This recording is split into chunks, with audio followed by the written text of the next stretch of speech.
Politics और cricket साथ साथ नहीं चल सकते। एक स्पोर्ट्स है और उसको स्पोर्ट्स रहने दें, और जो क्रिकेट है वो इस सारी चीज से बालातर होनी चाहिए। अल्लाह ताला। सर, आपको क्या लगता है, is it a win win for PCB, for cricket? कि ना तो पाकिस्तानी टीम के प्लेयर्स को ये श्योरिटी थी कि वो खेल रहे हैं कि नहीं खेल रहे, क्योंकि पहले एक स्टेटमेंट हुआ कि जी ठीक है, अगर हमारी बात नहीं मानी गई तो हम पुल आउट कर लेंगे। जी, हम नहीं अब जब आपने पुल आउट नहीं किया, उसके बाद आप सोचे ना प्लेयर्स का जो माइंडसेट है। और नकवी साहब ने फौरन एक्स पर आके ट्वीट कर दिया कि जनाब अली, इस मैच रेफरी को जब तक नहीं निकाला जाएगा एशिया कप से हम एहतजाज कर रहे हैं। उसको कहाँ निकाला गया? वो तो उल्टा आपके मैच में आज आ गया। तो इसका मतलब ये है कि हम अगर कोई स्टैंड ले रहे हैं तो पहले हम सोचे समझे कि क्या स्टैंड लेने जा रहे हैं। अब आप देखें भारतीय मीडिया वैसे ही वो हमारे खिलाफ है, इतने मजाक उड़ाता है। वो अब शुरू हो गया कि पाकिस्तान ने थूक के चाक लिया, पाकिस्तान ने ये कर दिया, तो हमें मौका नहीं देना चाहिए। चौसा बट इसमें देखे ना, मेरा इसमें टेक ये था कि जो एंडी पायक्रॉफ्ट है, और मैंने वैसे ही ऑफ द कफ बात की, मैंने कहा मुझे ऐसा लगता है जितनी दफ़ा मैंने टॉस किया इंडिया के मैच में, या जितनी दफ़ा इंडिया पाकिस्तान का मैच, ये हर दफ़ा मैच रेफरी होते हैं। और पता यही चला कि डाटा बता रहा है कि 90 टाइम्स इंडिया के मैच में वो मैच रेफरी 90 टाइम्स। सो एक तरह से एक बायस से डेवलप हो जाता है ना फिर। एक जारी बात है, इस वक्त कई पाकिस्तानी ये सवाल कर रहे होंगे कि जनाब हमने तो एक्चुअली जो डिमांड किया था वो ये था कि remove him from Pakistani matches, तो फिर ये पाकिस्तान के मैच को फिर भी हेड क्यों कर रहे हैं? देखें, एक हद तक आप जा सकते हैं ना। अब आपके पास आप ये देखें ना कि रिमूव करना है और हमने खेलना नहीं है, और उसके बाद टीम ग्राउंड जाने के लिए तैयार हो गई, बस में बैठ के उनको बस से निकाल लिया गया और कहा कि आप वापस होटल में चले जाएं। हमने उस पर कुछ भी नहीं किया। अब आज हम खुशी के शादियाने तो बजा रहे, लेकिन वही मैच रेफरी जिस पर हम एतराज कर रहे थे, आज वही जो है वो पाकिस्तान के मैच में रेफरिंग कर रहा है। पाकिस्तान की जो क्रिकेट गिरी हुई है ना, ये कफन में आखिरी नेल होता।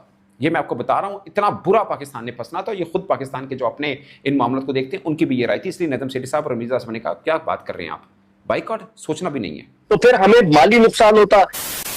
नमस्कार दोस्तों, जय हिंद। जैसा कि आपने क्लिप में देखा, कल मैच के बाद पाकिस्तान में बवाल मचा पड़ा है। जिस तरीके से पाकिस्तानी क्रिकेट बोर्ड ने अपने घुटने टेक अपनों ही बातों पर यूटर्न ले फील्ड में खेलने पहुंच गए, उसे पाकिस्तानी देख तिलमिलाए हुए हैं। दरअसल इंडियन प्लेयर के पाकिस्तानी प्लेयर से हाथ ना मिलाने के बाद पाकिस्तानियों को बहुत बड़ी बेइज्जती हुई थी, जिसके बाद पाकिस्तान ने एशिया कप का बायकॉट करने को कहा था और बोला था कि जब तक रेफरी एंड्री पैकट को नहीं हटाते हैं हम मैच नहीं खेलेंगे, जिसको पूरे पाकिस्तान ने अच्छा फैसला कहा था। जिसके बाद पाकिस्तान को आईसीसी ने साफ कर दिया है कि हम कोई भी रेफरी नहीं हटाएंगे। इसके साथ ही आईसीसी ने पाकिस्तान को यह भी धमकी दिया कि अगर पाकिस्तान ने इसे बायकॉट किया तो पाकिस्तान को $16 मिलियन का जुर्माना देना पड़ेगा। जिसके बाद अपनी इज्जत बचाने के लिए पाकिस्तान मैच खेलने फील्ड पर पहुंच गया। साथ ही एंडी पैकॉट भी उसी मैच में रेफरी कर रहा था, जिसे देखने के बाद पाकिस्तानी आग बबूला हो गए और बोल रहे हैं कि ये हमने क्या फैसला लिया है, हम मैच भी खेल रहे हैं और रेफरी भी नहीं हटा, क्या हमने फिर से घुटने टेक दिए हैं? वो हमारी टीम ने किया क्या आज, ये कर क्या रही है?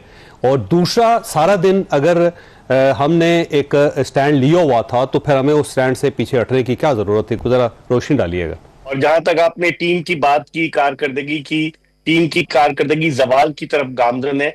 जब से 6 फरवरी 2024 के बाद से मोहसिन नकवी साहब पीसीबी के चेयरमैन बने, अगर आप परफॉर्मेंस को देखें, हम आयरलैंड से हारे, हम T20 वर्ल्ड कप में अमेरिका से हारे, हम जिम्बाब्वे से हारे, हम बांग्लादेश से हारे, हम वेस्ट इंडीज से हारे, अफगानिस्तान से हारे। ये सारी टीमें रैंकिंग में हमसे नीचे थी। तो टीम की कारकर्दगी बजाय बुलंदी की तरफ जाने के और सोने पे सुहागा 7 विकेटों से हम जो भारत से इतवार को मैच हारे, उससे तो तमाम उम्मीदें दम तोड़ गई।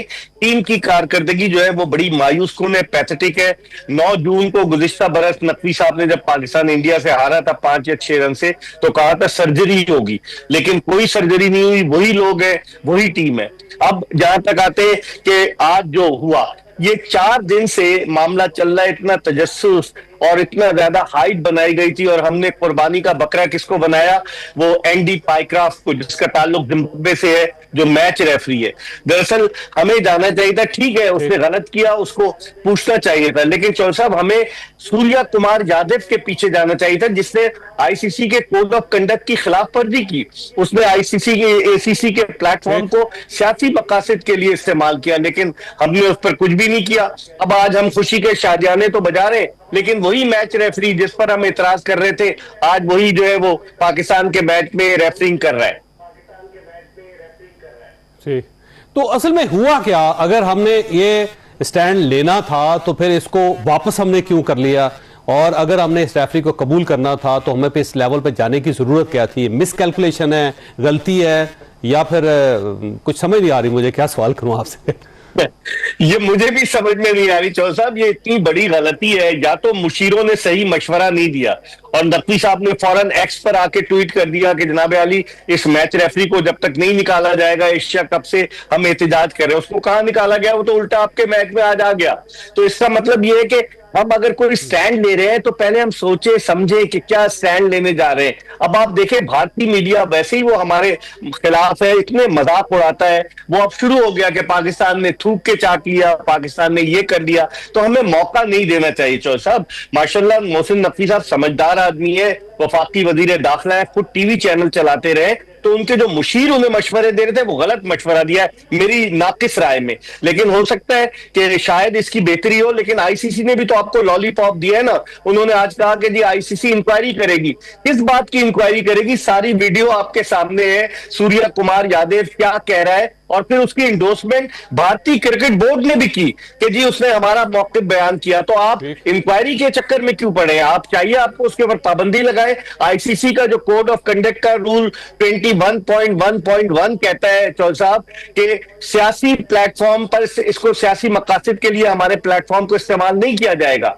तो कैसे उसने इस्तेमाल किया? तो पाकिस्तान क्रिकेट बोर्ड को इस पर फॉर्म आना चाहिए कि उसके खिलाफ पाबंदी लगवाए। 4 दिन हो गए, इतवार को उसने ये बयान दिया, आज बुध हो गया, कुछ भी नहीं हुआ उसके खिलाफ चौधरी साहब। अच्छा मेरे साथ ये फरमाइए, अगर आज हम एग्जिट कर जाते इस टूर्नामेंट से और हमारी टीम वापस आ जाती तो क्या नुकसान होता पाकिस्तान का? देखिए इससे पाकिस्तान को एक तो माली नुकसान होता, दूसरे चूंकि मोहसिन नकवी साहब एशियन क्रिकेट काउंसिल के सदर भी हैं, एशियन क्रिकेट काउंसिल स्प्लिट हो जाती। अब ये हमारा तनाजा था चौधरी साहब, Pakistan cricket board versus ICC, Pakistan cricket board versus Andy Pycroft नहीं था। तो फिर हमें माली नुकसान होता। एक तो जो पूरे प्रोजेक्ट्स के 1.67 मिलियन डॉलर मिलते वो मसला हो जाता। फिर एशिया कप पे जो टॉप की टीमें जो टेस्ट प्लेइंग नेशन हैं उनको 15% शेयर मिलता है। भारत ये चालाकी करता है कि उसे जो शेयर मिलता है वो छोटे ममालिक में तकसीम कर देता है ताकि वो उसकी तरफ मुतवज्जा हो। पाकिस्तान का वो नुकसान होता। फिर ब्रॉडकास्टर जिसने 1.7 मिलियन डॉलर्स के राइट्स खरीदे हुए वो शोर मचाता, पैसे कटते और फिर पाकिस्तान के आइसोलेट होने का खतरा था। मैं एक कुछ चैनल्स को देख रहा था, पाकिस्तान क्रिकेट बोर्ड को ऐसा चेयरमैन मिला जो कभी नहीं मिला। हमने आईसीसी को घुटने टेकने पर मजबूर कर दिया। पाकिस्तान की जीत और सब चीज़ें हुई। मैं आपको बताता हूँ पाकिस्तान की जीत कहाँ पे हुई और कहाँ पर पाकिस्तान क्रिकेट बोर्ड को एक बुरी हार हुई। एक चीज़ का आपको शुक्रगुजार होना चाहिए, नजम सेठी साहब का और रमीज राजा का, वरना पाकिस्तान क्रिकेट बोर्ड ने इतना बुरा डिसीजन लिया हुआ था बाइकआउट का, आपको अंदाज़ा नहीं है आपकी क्रिकेट कहाँ जा गिरनी थी, आपने दुनिया में कहाँ अकेले रह जाना था, आपको अंदाज़ा नहीं। ये मैं आपको बता रहा हूँ कि इन 2 बंदों का आप थैंक्स बोलिएगा और मोहसिन नकवी साहब को भी थैंक्स बोलना चाहिए, वरना ये पाकिस्तान की जो क्रिकेट गिरी हुई है ना, ये कफन में आखिरी नेल होता। ये मैं आपको बता रहा हूँ, इतना बुरा पाकिस्तान ने फंसना था। ये खुद पाकिस्तान के जो अपने इन मामलों को देखते हैं उनकी भी ये राय थी। इसलिए नजम सेठी साहब और रमीज राजा ने कहा क्या बात कर रहे हैं आप, बाइकआउट सोचना भी नहीं है। चेयरमैन साहब आए हैं, कितने की 50 से 55 सेकंड की जितनी भी उन्होंने टॉक की है, उसके बाद पूरा आप सोचिए ना, इतना अहम मुद्दा है जहाँ पे उन्होंने 1-2 दिन पहले ट्वीट भी किया कि पाकिस्तान से बढ़ के कुछ नहीं, जो भी उसका मफहूम था। पूरी प्रेस कॉन्फ्रेंस, पूरी प्रेस सामने बैठी हुई है और कितने सवाल जहन में हैं। आपके जहन में कितने सवाल होंगे, वो तो जर्नलिस्टों के जहन में कितने, एक का सवाल नहीं लिया गया। आए, अपना पैगाम दिया और निकल दिए। सब बोले सर सवाल तो ले लें, नहीं बस हो गया। आपको मैं सिंपल बता रहा हूँ, आपकी जीत है तो आप खड़े होकर बताइए, लोगों को जवाब भी दीजिए उनके सवालों का, अगर आप इस बात को अपनी जीत ले रहे हैं। Number 1। Number 2, thank you very much Rameez भाई, आपने चेयरमैन साहब के साथ खड़े होकर बड़ी बाहिम्मत तरीके के साथ उनको लोगों को बताया। चेयरमैन साहब ने पता सी लोगों को बताया कि असल मुद्दा सूर्य कुमार यादव है, कोई इस पे बात ही नहीं कर रहा। मीडिया मुझे अंदाजा किस तरह मैनेज हो रहा है, बट आप मुझे बताएं कि मैं हैरान हो गया हूं। पाकिस्तान की जीत, अरे जिसने गाली दी पाकिस्तान को उस पर तो लफ्ज भी नहीं आया कोई।